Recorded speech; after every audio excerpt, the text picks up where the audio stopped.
Now, another huge weekend of rugby coming up this weekend. I'm going to be watching all the major games. We start off with the New Zealand All Blacks playing England at Eden Park in Auckland. That game starts at 2 AM here local time in Cancun. Then we're straight into this Wallabies game against Wales. Then we go to South Africa to watch the South African Springboks play Ireland at Durban. And later in the day, I'll be watching France against Argentina as they take on their second test in that series as well. And there's a couple other games that I might be making short videos about as well. So lock it in here to Inside Rugby with Mark. The best way to do that is hit the subscribe button. Don't forget to give my videos a thumb up if you like them. And also interact by putting your comments in. I love to read the views and opinions of all of you across the rugby world. It's one of the entertaining things that I get out of making these videos. So don't forget to drop your comments, not only about this particular video, about the weekend of rugby ahead. I look forward to reading all of those. If it's your first time here at Inside Rugby with Mark, welcome. It's great to have you here. My name is Mark. I'm a retired Kiwi guy who's living in beautiful Cancun in Mexico, and I'm a huge rugby fan. I started this YouTube channel because I wanted to play a small part in helping the game of rugby grow across the world. So if you're new to rugby, welcome. It's great to have you as part of our family, and stick around because there's so many amazing people who are connected to this channel who have a lot more experience about the game of rugby than I do, and we can all learn a lot from each other. Now in this video, I call it a preview show. I'm going to be having a look at the game that's going to be played tomorrow, Saturday, in Australia and Melbourne, between the Australian Wallabies and Warren Gatlands Welsh team. So let's get into the video right now.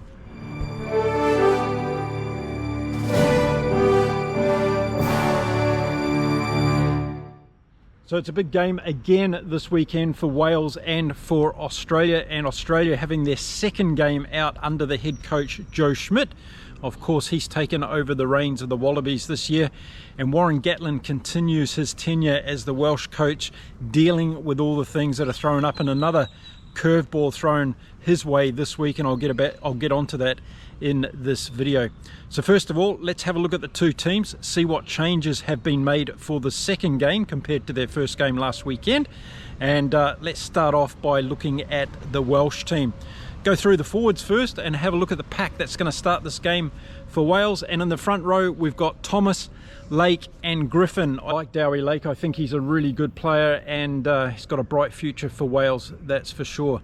Now moving into the second row, and the locks in this game for Wales are going to be Shunza and David Jenkins, and these two guys really need to step up again this week. I think a little bit lackluster in that first game. We need to see more presence from them, and of course important in the set piece, and lineouts are going to be important again this weekend for Wales. So Shunza and David Jenkins, big roles to play as the locks in this game, and Warren Gatland will be wanting them to perform. Now let's have a look at the back three. There's been some change here for Wales this week, and it's unfortunate because Aaron Wainwright has torn his hamstring. He's going to be out for 4 months. That's devastating news for not only Wales this weekend, but Wales in the immediate future. He's been the player of this series for me for Wales, and he's been the player of Wales for some time, Aaron Wainwright. So we wish him a speedy recovery to get back on the pitch for this Welsh team. So as a result of Aaron Wainwright's absence from this weekend's game, we're going to see a bit of a reshuffling in the back three for Wales. And on one side, we're going to see Botham as a Lucy, and on the other side, we're going to see Tommy Raffle. And then at the back, Tane Plumtree gets the number 8 jersey this weekend. So he's got huge shoes to fill. And Warren Gatland keeps persisting with Plumtree. Let's hope he performs very well. So that's the starting 8 for Wales in this game. They're going to come up against a very fiery Australian pack, that's for sure, and they're going to have to do the job to get this game done. Now let's have a look at the reserve forwards for Wales and see who they're putting on the field. They've got Lloyd, Matthias, O'Connor, Hill and Mackenzie Martin. So it's a good Welsh forward bench. It's not a superstar Welsh forwards bench. It's certainly not a bomb squad, but we'll see how they go, and they'll have to come on in the second half and give that Welsh pack a little bit more energy. Now let's have a look at the Welsh backline that's going to start this game on Saturday, and we'll start off at fullback, and Cameron Winnett has come in this game. And I like Winnett. I think he's a good fullback, just needs to be given some more opportunities. And I thought the series down in Australia was going to be a really good opportunity to give him that experience away from home on tour and just keep him on his trajectory of growing. So it's good to see him in the game. Going to be interested to see how he goes. And then on the wings this weekend for Wales, we've got Liam Williams and Rio Dyer.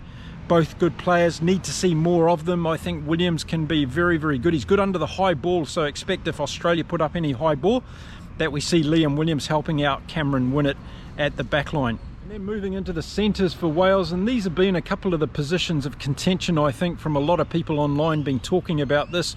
We've got Owen Watkin at outside centre and we've got Grady at inside centre. And a lot of people are saying that Grady's playing out of position, he needs to be in a different position and Gatland needs to stop playing around with this. But that's what we're going to see again this weekend. So Grady and Watkin in the centres, they've got a big task up against their Australian counterparts, and they're going to have to be very big in defence to stop Australia making those line breaks that we saw in the first test. Into the 9 and 10 position this weekend for Wales, and again we've got Bevan at halfback and we've got Thomas at number 10, so another position that Warren Gatland is settling on with Thomas starting off at number 10. Of course, Sam Costello has been coming in off the bench. So I think Wales are another one of those teams around World Rugby that they're struggling with their number 10 at the moment for different reasons. I'm going to make a video about this next week actually, where I'm going to talk about the number 10s in the top 10 ranked teams of the world. Have a look at those players and get your views on some of them, because I think it's a position that a lot of teams are having a struggle fulfilling at the moment. But this weekend we're going to see Thomas at 10 and we're going to see Bevan at number 9 for Wales. It's the starting back line for Wales, and if we have a look at their reserve backs that they'll bring on for this game, it's going to be Kieran Hardy's going to be covering the halfback role, Sam Costello, their number 10 and utility back, and then we've got Tompkins, who is obviously a utility back as well. So Wales covering a little bit there with a little bit of experience on the bench. Costello will come along at some time and take over from Thomas, and we'll have to see how that 10 combination works for Wales again this weekend. I've been saying all along that I think it's one of their weak links in this Welsh team. They haven't got a number 10 that's able to drive this team forward in the particular way they need to get some dominance in their games. And it's also impacted their goal kicking as well. So we'll have to see how it works out this weekend. Let me know in the comments if you totally disagree with me and my views about that Welsh backline, but I'll be interested to know from you. Okay, so that's the Welsh team that's going to be taking on Australia in Melbourne tomorrow. Let's now flip over to the Australian team and see who Joe Schmidt has selected for the second game in their series against Wales. We'll start off in the forwards for Australia and looking at the back three, and this has been an interesting change, I thought, from Joe Schmidt. Kale is coming in at number 8. Very good player, look out for him. He's going to have a big game, I'm sure, and he deserves this opportunity to get into this Wallabies forward pack, so it's going to be good to see how he goes. Fraser McWright is going to be one of the loosies, and on the other side we're going to see Rob Valentini, who's moving from their number 8 position onto the flank for this game. So I think this is a good combination for Australia. It's going to be really interesting to see how they go. I think the breakdowns in this game are going to be critically important, and I think this is where Australia might have an edge in this game, particularly with Aaron Wainwright out of the Welsh team. So look for how those Wallaby trio go at the back. I think now for the tight 5, Joe Schmidt is staying with the team that he started with last weekend, the locks, Solokai Lotu and Williams in there at lock, and then in the front row we've got Matty Faisler, we've got Joe Slipper, and we've got Taniela Tupou. And James Slipper, what a stalwart he's been for Australia over the years. He brings all that experience. I think he's playing just as good rugby now as he has been for years. When I lived in Australia, I watched him play a few times, and watching him last weekend get around the ground, I think he's playing just as well as he has been throughout his career. So good on James Slipper, doing a fantastic job, bringing a lot of experience to these young Wallabies. And I'm sure Joe Schmidt welcomes his presence in this squad, because I'm sure it's adding a lot of values. Now I think this front row is going to have it over the Welsh front row. I think Australia's got a very strong opportunity here to dominate in the scrums, and I think that's going to set up a very important platform for them in this game to go forward. They're going to want to take out some of those errors that they had in that first game last weekend. I think they'll do that in this game, and if they even go 10% better than they did last week, then Wales are going to have a lot of problems trying to control them. So that's the starting 8 for Australia. Now let's have a look at their substitutes for their forwards that they'll bring on. And it's Nasser, Adio Kalia, Alalatoa, Blythe and Gleeson. So a good bench there for Australia, and I think they're going to have some dominance, as I said, over this Welsh pack. And I think the Australian combination, just getting that experience from last week, Joe Schmidt's going to be wanting to see them just go up another level this week, and I think he's going to see that level of performance. And if they can hold on to the ball and get some domination, then I think the Australian backline can be very, very dangerous against Wales. Now, talking about the Australian backline, let's have a look at their selection for this weekend's game. And Joe Schmidt has rewarded the team that had the win last weekend as far as the backline goes. So we're going to see Gordon and Lolesio in the 9 and 10 jersey. Lolesio, again, another one of those number 10s in world rugby at the moment, who's trying to make that position his, and we'll be wanting to see a good game. Kicking from the tee has sometimes been an issue for Lolesio. We'll have to see how he goes this weekend. I'm sure if Australia get plenty of penalties, he's going to be having kicks at goal, and they're going to be wanting to keep the pressure on this Welsh team on the scoreboard. I think if Australia get off to a lead, we might see the game then really start to open up. And then moving into the centres for Australia, we've got Pasami and we've got Fluke. Now, Fluke looked really good last weekend when he got the ball. He just didn't get the ball enough as far as I was concerned. So if Australia can incorporate these two guys in the centres a little bit more in this game, I think we'll see some open opportunities for them to get through this Welsh defence. So look at how Pasami and Fluke go in the centres this weekend for Australia. I like the talent that these two guys bring to the game. And then moving outside of them, we've got the same wingers, Dunganu and KIWI. Both played really well last weekend. Of course, Callaway's pretty flexible. He can play at fullback as well, so he's a good cover to have. So if Wales start peppering Australia with some high balls, expect Callaway to be at the back helping the team out as well.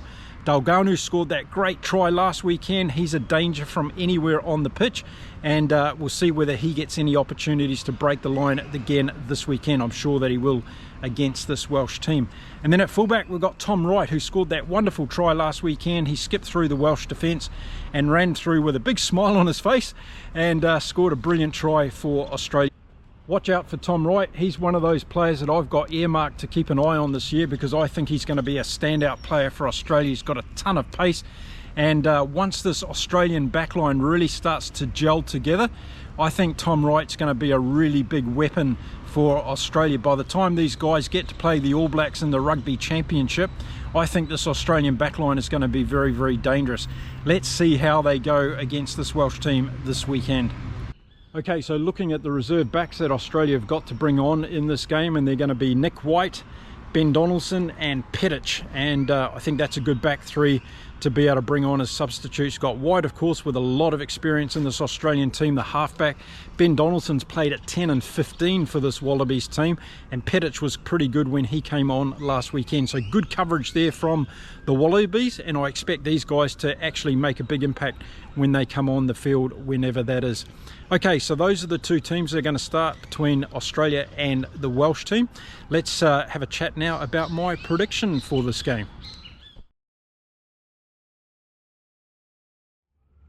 Well, my prediction for this game is pretty easy actually, because I think with Aaron Wainwright out of this Welsh team, they're going to really struggle in the particular areas where I think they needed to step up this weekend to take Australia. It's going to be interesting to see how that back three of Wales goes against this Australian back three. But I think if Australia are able to grow in confidence from last weekend's game, and if they increase their capacity by, let's say, 10 to 15%, then Wales are going to be in a lot of trouble in this game, and I can see Australia running away with it. I think Australia are going to get confidence from the win last weekend. They've got to iron out the errors that we saw in that first game, and that was understandable. That was their first game. They were getting their combinations together, and I think they're going to be a lot better than that. So if Joe Schmidt and his coaching team were able to get some good coordinated plays going in training this week, I think we're going to see a more slicker and more determined Australian team in terms of holding on to the ball and taking those opportunities when they present themselves, because they did have quite a few opportunities last weekend against Wales that they didn't take, and their scoreboard should have reflected that at the end of the game. I'm not sure what the weather conditions are going to be in Melbourne for this game. I'll put it up on the screen when I get back and show you. But if it is going to be a wet weather game, obviously that's going to slow things down a little bit. But if we do get a fine evening in Melbourne in Australia, which is a rare thing sometimes, folks, at this time of the year, then Australia might get out there and play that expansive game. But before they do that, they're going to have to get over top of this Welsh team in the forwards. And I think they've got the selection right here to be able to do that. I'm expecting that back three for Australia, Valentini, Fraser, McWright and Cale, to have a really good game against this Welsh pack. Warren Gatland at the moment seems to be on a hiding to nothing, and unfortunately, as far as I can see in my crystal ball, things are not going to look any better after this weekend. But another loss is not something that Warren Gatland and this team want, and I just can't see a way around it. I just think Australia's got too much talent, and considering that first game was a good game from Australia, they just didn't put some of those combinations together. I think they're going to be more clinical in this game, and that spells a lot of dangers for Wales. I hope I'm wrong. I hope Wales do compete. I hope we get to see a really good game in this one, but I'd be really interested to know in the comments from you how you think this is going to go. Do you think Australia are going to be better for that run last weekend? Do you think they're going to click into gear a little bit more? They've got some very exciting players in this Australian team, and they're obviously getting very well coached already by Joe Schmidt. I think he's taking them back to the basics, getting them looking at making sure they understand the structures of play. It all now comes down to their execution, and I think the more they play, the more games we see them in, Australia are going to get better and better, and that's a danger for a lot of teams. However, on the other side, Wales, they just seem to be stuck in this quagmire at the moment. They seem to be in quicksand, long together and not really making any headway when it comes to some of these positional changes. And of course, injuries have played a huge role in this for Wales. Okay, so what's my call on this game? Well, I think Australia are going to win it comfortably. I'm going to give them a 10-point margin in this game. One thing I will give about Wales is they keep grinding away and they keep coming back, and we saw that in different stages of that first game. We saw it against South Africa as well at Twickenham. So just for that reason, I'm not going to put Australia out there to a 15 or 20-point margin as I thought I would at the beginning of this video. So a 10-point win by Australia in this game. I just can't see how Wales can get across the finish line, but we all know how good my predictions are. So let me know in the comments what way you think this one's going to go. Do you think Wales, with their backs against the wall, without Aaron Wainwright, are going to be able to get up and beat Australia in this game? Or do you think Joe Schmidt's team is going to be more clinical than they were in that first game and start to show the real potential that this team has got? I'd like to know your views on that one. Now, another huge weekend of rugby coming up this weekend. I'm going to be watching all the major games. We start off with the New Zealand All Blacks playing England at Eden Park in Auckland. That game starts at 2 AM here local time in Cancun. Then we're straight into this Wallabies game against Wales. Then we go to South Africa to watch the South African Springboks play Ireland at Durban. And later in the day, I'll be watching France against Argentina as they take on their second test in that series as well. And there's a couple other games that I might be making short videos about as well. So lock it in here to Inside Rugby with Mark. The best way to do that is hit the subscribe button. Don't forget to give my videos a thumb up if you like them. And also interact by putting your comments in. I love to read the views and opinions of all of you across the rugby world. It's one of the entertaining things that I get out of making these videos. So don't forget to drop your comments, not only about this particular video, about the weekend of rugby ahead. I look forward to reading all of those. Okay, I'll be back after the games with my full review videos, and in those I go in depth into the game itself, look at the players that stood out and whether or not the coaches got their strategies right according to my opinion. So don't miss those ones as well. Until then, enjoy your rugby no matter where you're watching it from around the world. Stay well and stay safe, and it's time to say adios from beautiful Cancun in Mexico. Have a wonderful day everyone. Bye for now.